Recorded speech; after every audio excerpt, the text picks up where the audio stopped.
Hey guys, I am Tina, a 28-year-old woman.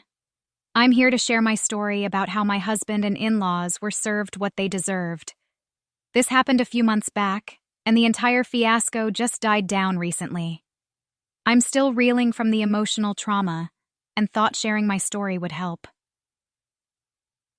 2 years ago, I made the biggest mistake of my life. I married my then-boyfriend, Jake. Jake and I met through mutual friends and had been together for 3 years.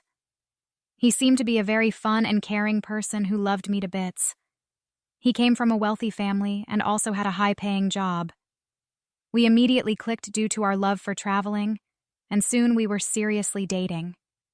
All my friends thought he was a great guy and were genuinely happy about us. The relationship itself was super smooth. He was extremely caring and often gave me gifts to cheer me up on bad days. He even got me a new laptop on the day I graduated college. We often planned trips, and he insisted on paying for most of our expenses. Initially, I was extremely uncomfortable with Jake paying for me. Jake, you know I'm just a college student. I don't have much money to gift you good things. At least let us split the other expenses. There's no need for splitting everything, Tina. You know I love you and I like to splurge on my girlfriend. Most of my friends pay for their girlfriends, so it's not a big deal. You need to loosen up a bit. Although Jake paid for a lot of our dates, I was still mindful of getting him gifts and taking him out on dates. They weren't as fancy as his gifts, but they were all I could afford back then. When I graduated college, I landed a very good job with great pay. I was super excited that I could finally pamper Jake with gifts and fancy dates. We even began splitting expenses evenly and were deciding to move in together. You can just move in with me, you know. I have a house which was my inheritance from Grandpa. You won't even have to pay rent since it's already fully paid for. If you insist, then it's fine. However, for everything else, we will split the expenses evenly. I don't earn as much as you, but it would be unfair if you pay more. You really don't have to, you know. I want to take care of you, but if you feel like splitting everything, I don't mind it that much. Everything was going pretty well until I finally met his family. His family actually lives in a different state that is pretty far away. Jake was stuck here because of his work. Before meeting his parents, Jake told me that they can be a little judgmental at times. When I asked him what he meant, he didn't give me a straight answer. Jake just told me to play along with him and ignore them if they say anything mean.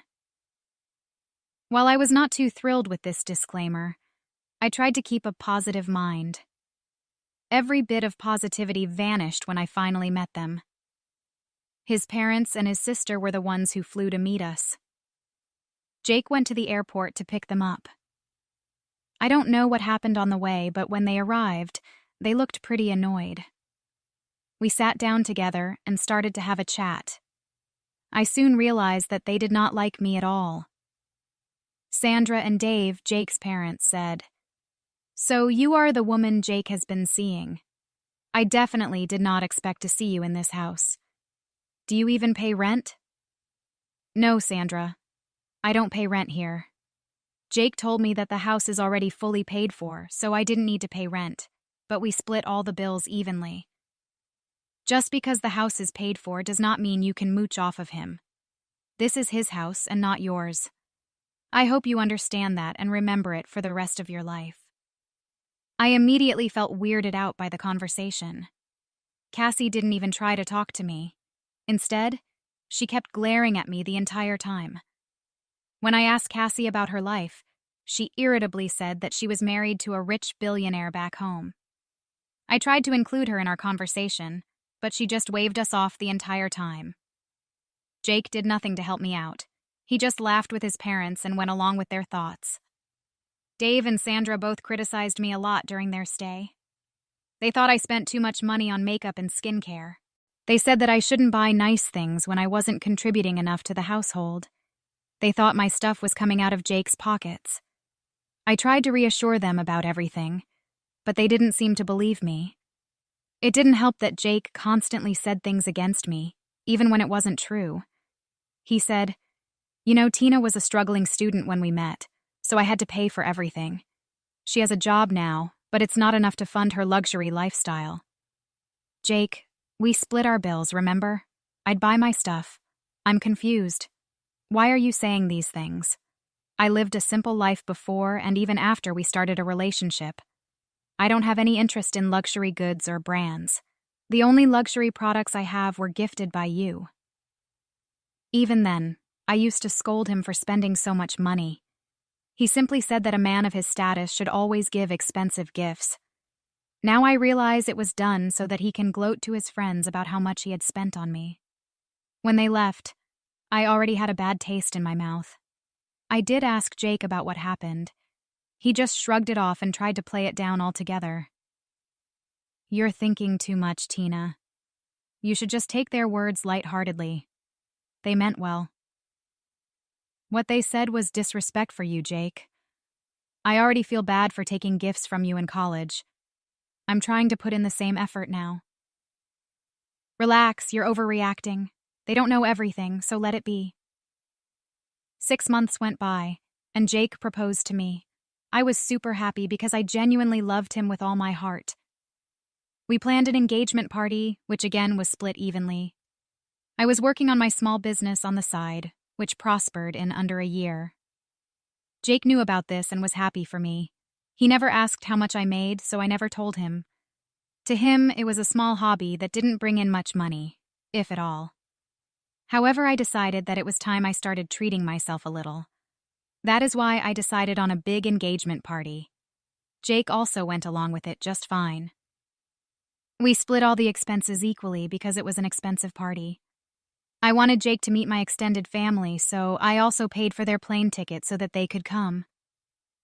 On the day of the engagement party, they said, "You know, Tina, you shouldn't have splurged so much at this party. You're already draining Jake's account before you're even married. At this rate, you'll be out of money and have to settle for a backyard wedding. I thought you were financially irresponsible. Turns out it's worse than I thought." Yeah, I told her the party was over the top. It was so unnecessary to have your family flying from other states. I can't believe how much this party cost. I can already feel my wallet getting lighter. What are you talking about? We mutually agreed to this party. I paid for my share of the party as well. It was your idea to include everyone so that we can meet them as a couple. You know, Tina, you insisted so much I couldn't say no. I usually don't mind spending, but Jesus, this party cost us a lot. So, you have already started to manipulate my boy into paying money. Jake is so sweet. He just can't say no to you. You should have fought better. I can see I was right about what kind of girl you are. That's very disrespectful, Sandra. I didn't extort money out of your son. Having a big party was actually his idea first. We had countless discussions before we put down the money. I was so shocked by his behavior that I'd excused myself and took a breather. I went out to the lawn of the venue only to find Cassie and her husband Jim laughing about me there. They didn't even stop when they noticed me. I felt that my engagement party was ruined. Jake was having a blast while I had to deal with his family's judgments. Most of his extended family didn't even know that I work. They thought I was a jobless fiancé who is dependent on Jake. My mom then came over when she noticed how sad I was. Mom is extremely protective of me. She raised me as a single parent and knows how hard it is to manage finances. Another thing about my mom is that she doesn't take disrespect, even when it's directed towards her child. She told me, "Tina, I think you should really rethink the engagement. I have been hearing your in-laws' mean comments the entire party. You can't let them hurt you like that. I don't know why they are doing this. Even Jake is going along with their horrible notions about me. You need to sit down and have a talk with Jake. It's time for you to have a serious conversation with him." After the party was over, I did take up my concerns with Jake. He simply made it seem like he was joking around. Jake also told me that he loves me and doesn't care if I break the bank, but I was paying for everything else except rent. I reiterated my wish to pay some rent, but he brushed me off again. The wedding planning was equally stressful. His parents kept criticizing my choices and said, "Tina, you're spending way too much money. You need to stop bankrupting my son. He is not your cash cow. That's a horrible thing to say, Sandra. We are both paying for the wedding, along with my mom. You are not contributing anything. So, robbing my son was not enough for you? Did you expect us to empty the bank account for you as well? I'm not asking for money, Dave. I'm simply telling you that we can pay for this wedding just fine.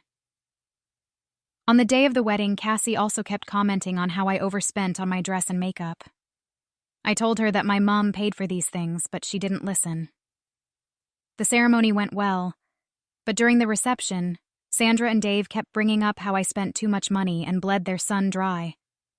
I didn't want them to spoil my wedding like they did with the engagements, so I kept quiet. Things were suspiciously calm after the wedding, however. That would soon change for me and his family. After a few months, Jake received a big promotion at work. He was looking forward to the promotion and wanted to celebrate it with family. Jake insisted on a big dinner party to which both sides of our family were invited. I was super happy for him and said, "I want this dinner to be extra special, Jake. I'm extremely proud of you and want to give you a little treat. I have decided that I will pay for the dinner party completely." "Seriously, but where will you get so much money?" "Don't worry, Jake. My business is doing well and I have a salary for my job. Plus, I finally gained access to a trust fund from my paternal grandfather." Jake was extremely happy about my decision and the fact that the party was on me. I even planned the entire thing so you didn't have to do anything. I booked a large venue and got the best caterers for the food. Everyone was impressed by what I had arranged. The ambiance was happy and cheerful. However, that was before his family arrived. They looked at the preparations and were not happy about it. I didn't understand what was wrong since everyone else said it was perfect. It soon became clear what their problem was. During the speeches, Sandra stood up and loudly said, "I thank everyone for gathering here to celebrate my son. As you all know, he's an incredibly hard-working man and also very generous. He deserves this promotion completely. However, his luck just ended there. It is sad that out of all people he was shackled down by a gold digger. I wish he had the foresight to see what his wife is. Then he wouldn't have to work so hard to find her a luxury life." Yeah, I'm sure it's now clear to everyone that his wife is a big spender. From the engagement party to this dinner, she pretty much emptied his accounts. I feel sorry for my poor boy. I'm glad he made Tina sign the prenup before the wedding. That way, at least some of his assets would be saved. Seriously, the way my wife spends, you'd think we would be on the streets by now. Thankfully, I can earn enough to keep a trophy wife. It's a shame I can't spend money on myself since there is none left for me. Jake, you really did mess up by marrying her. Jim would never have accepted a gold digger like that. I take good care of my finances because I don't want my husband to be homeless. People don't care as long as they can buy expensive things. What are you saying? Do you guys think I am a gold digger? I mean, it must be clear to everyone by now. You know your lifestyle is quite damaging to my bank account. I would have divorced her sooner, man. Your one patient husband. Watch out before you land on the streets.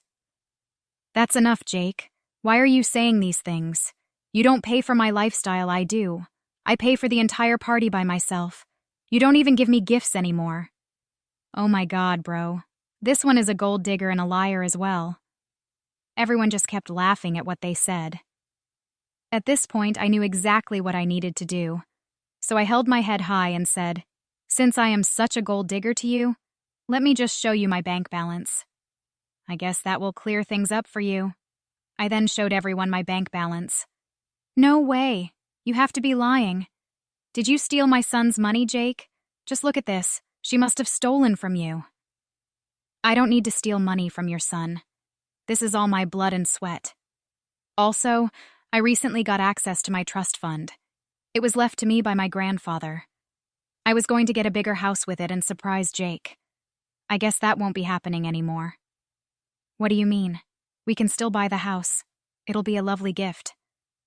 After watching you join your family and calling me names, this is not happening.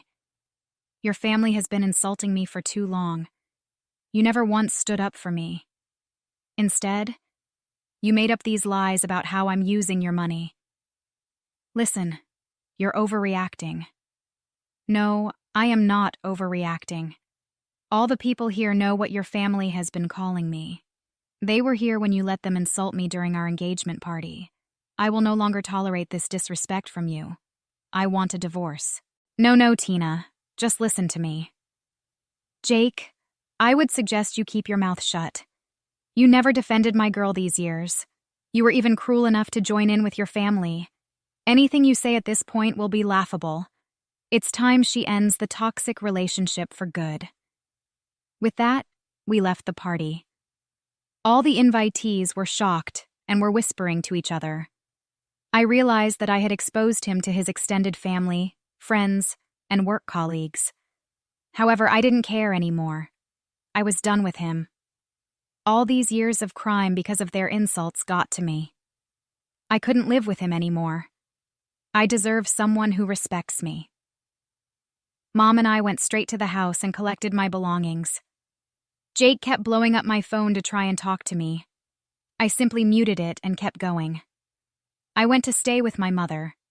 When I made it home, I broke down as I started to realize what had happened. Even after giving me so much love, my marriage ended. But I wasn't going to look back. The next day, I got in touch with my cousin, who is a lawyer. He was at the party, so he already saw it coming. I asked him to draw up divorce papers. Since we have a prenuptial, the split would be easy. I won't even have to give him money, even though I have a lot more than him now. Jake kept trying to contact me throughout the day. He and his family even showed up at my mom's place and said, "I need to talk to Tina. She can't leave me like this. Let me talk to her. You need to get off my property. She doesn't want to talk to you, let alone see your face. She has to talk to me. We won't leave until she comes out to talk. This is not over. Jake, go back. We are not having this discussion. I am not giving you a chance. You and your family can eat rocks. Now get lost before we call the police." Jake went home but kept sending texts and voicemails. They ranged from sobbing to screaming and threatening me with harm. He said, "Tina, please don't do this to me. You know how much I love you. Please come back. I didn't mean to insult you. Forgive me. Tina, stop being stupid. I'm tired of your expletive. If you get the divorce, I will take everything from you. Just wait and see." I stored all the recordings just in case I needed a restraining order. I was a mess, and my mom helped me a lot. Jake even tried to show up at my office as a ditch effort. Good thing I informed the security beforehand, so he was dragged out immediately. It was then that I decided I would quit my job. It paid well, but my business was booming, and I didn't need a job. I wasn't interested in becoming a millionaire. I simply wanted to have a peaceful life with dignity. So, I served my notice that day itself. A week after, Jake was served divorce papers at his work. He was delivered and showed up at my work again. Jake was then told that I had already quit. An ex-colleague of mine told me what happened. However, he didn't stop there. He kept sending flowers and gifts to Mom's address. We returned all those parcels. After another week, the harassment was so severe that I thought about relocating. I was going to buy a house anyway, so with the help of my mother, I found a good house in the next state. It was just perfect for me. I could live there away from my ex, and my mother could also easily reach me when she wants. I'm currently waiting for all my paperwork to be finalized.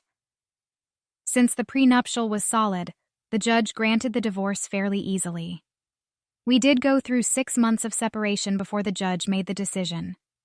However, I needed that time to get my stuff together. As soon as the divorce was finalized, I moved to my new home. I got a new number because Jake and his family were spamming my old one, from what I heard so far. Jake is a mess and is blaming his parents for ruining his marriage. Jake's professional life also took a hit. His colleagues didn't talk to him anymore, and his seniors are pissed at the bad publicity. It's a small community, so words travel fast. His parents are spreading rumors about me cheating on him. Thankfully, no one believed those lies. They have been telling people that I was a bad person. If these things escalated, I might think about suing for defamation. However, their words have only made them look bad in their community. I, on the other hand, am doing extremely well. I'm spending time bettering my business and finally getting to enjoy my life. I've even started going out and have been on a few dates. Jake did give me a lot of insecurity, so I'm careful about getting committed too fast. However, I am hopeful I will heal in the future and finally find